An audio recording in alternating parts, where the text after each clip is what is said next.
Samantha's father, Seymour.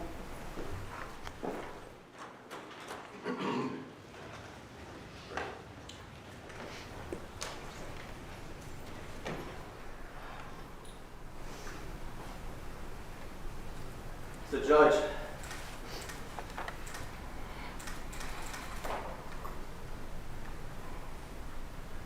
I have no idea how I'm going to get through this.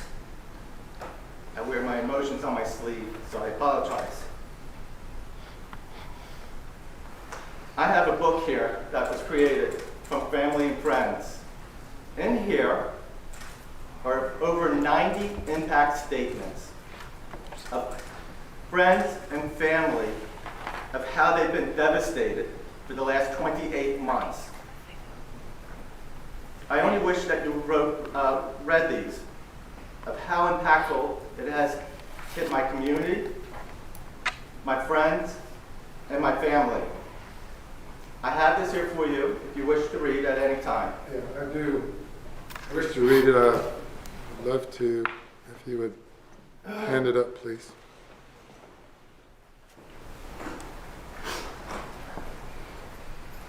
I need glasses. I can't read off of a phone. It's too old for that.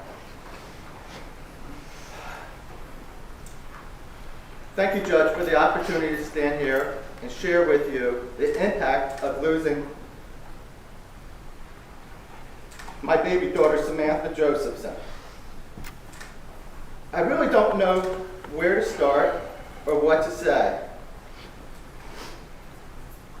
Do I stand here today and tell you that I've been an incredible amount of anger, an incredible amount of guilt, can't sleep at night. I don't want to go to sleep because all I do is start thinking of Samantha. I still, to this day, can't watch videos of Samantha. I hate looking at pictures. I have repeated nightmares and visions of him, the monster, stabbing her. I have visions of her, foot on the back window. I have visions of her screaming and fighting. I have visions of her taking her last breath. I have such hatred running through me. I still, to this day, can't believe she is gone. I keep waiting for her to walk through the door, saying, "Hey," only the way she does. I have this guilt of her not coming home that weekend to visit Rutgers Law School. The weekend prior, we were at Drexel Law School, where she had a full scholarship, and Rutgers was only offering 60 or 70%. I just told her that she would be fine at Drexel Law School and not to bother with Rutgers. So over money, I told her not to. And Drexel was great, and it'd be a free ride. With all this guilt and anger and rage and hatred, do I tell you that has this really affected me? Do I really share with you my deepest secrets? Do I tell you that I've contemplated suicide? Several times over the past 28 months.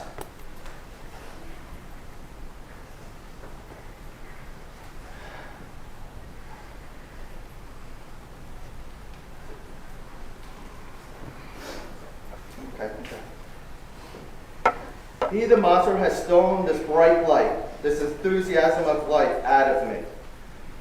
I try to stop having these thoughts or desires only because I'm afraid of what this would ultimately do to Sydney and Marcy. I know I have changed so dramatically that it's actually bad to put into words. People always ask, "How are you doing?" My answer is, "I'm upright," or "I'm living the dream," or the nightmare. I stand here before you for Marcy, Sydney, Samantha, to make sure justice is served for Samantha. I will tell you, Judge, for the first 2 years, I didn't even know his name. I never wanted to hear his name, or I still don't want to know or hear his name.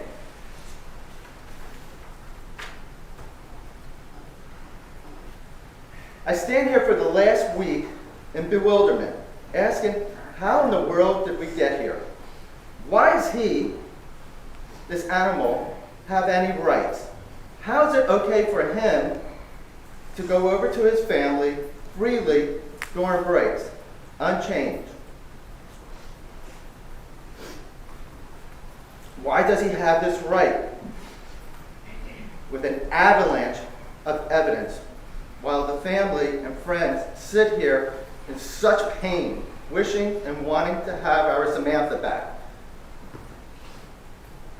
But no, with 120 wounds and stabbings, you or anyone cannot bring her back.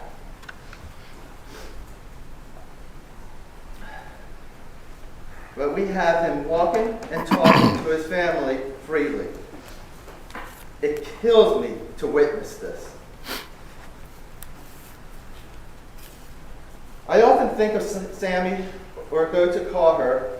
As a matter of fact, until recently, we still had her cell phone active, so I could call or text her.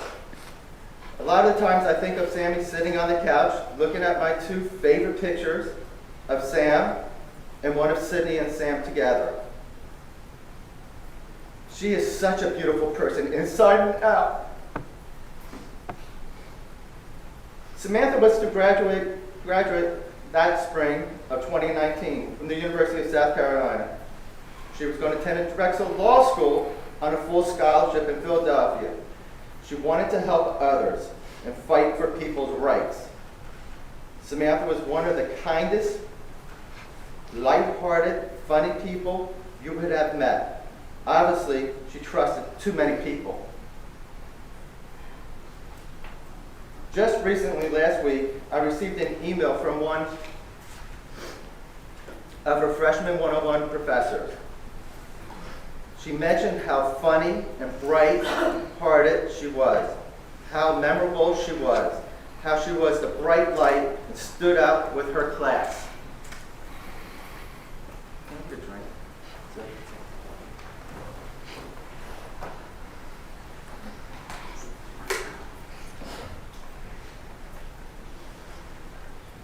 Sorry. We would sit on the couch in the family room and just talk about everything, from politics to the world. She would listen, ask questions, digest it, and then give her opinions. Sammy would call me late at night to talk about the news, the world, or anything. Both of my kids knew or know how to wrap me around their fingers. Each of them are different, but know how to sucker me in. I knew or know this, but I would laugh. I knew or know this, but I would laugh and smile and always say yes.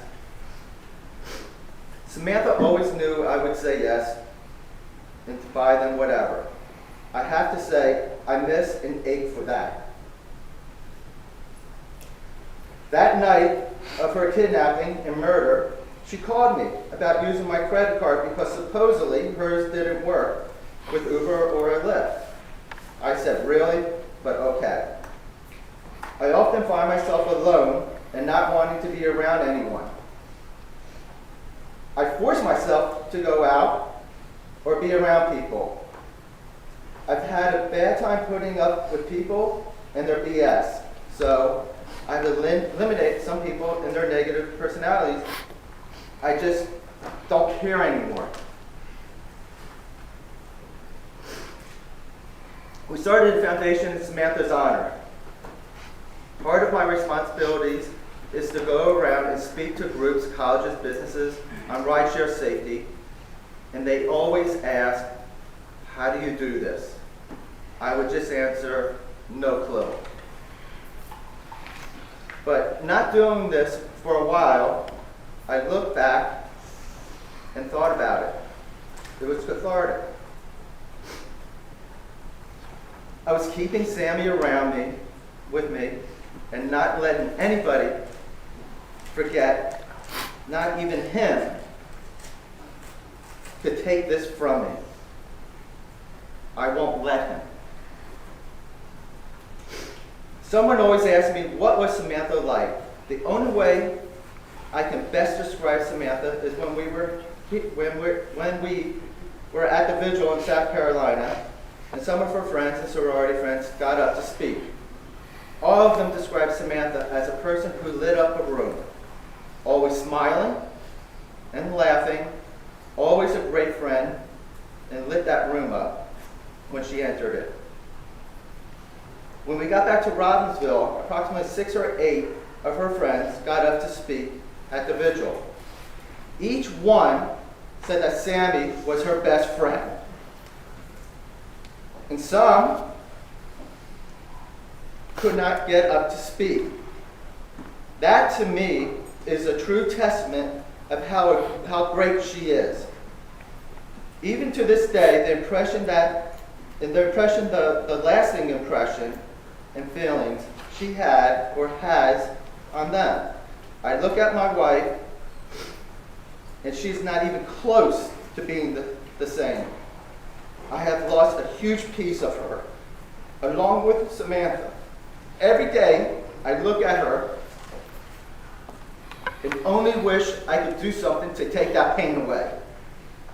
Her memory, laughter, her ease of life, her flame that burns inside is way down. My Sydney, she lost her best friend, her confidant, her baby sister. She is who I worry the most about moving forward. Sammy was a gabber, talked a lot. Sid is tight now, he keeps a lot in. In the end, you have taken my baby away. I will never see her graduate from college, law school, walk her down the aisle, and get married. To see the children, the grandchildren, all the milestones that one would normally experience if an animal or a monster did not take them away from us. And for what? What did you get from Sam? $10? $20? He took her life. Only an animal or monster does that. Judge, I only wish we could inflict the same or more pain he inflicted upon Sammy. Please, I beg you, please, give him life and never see the light.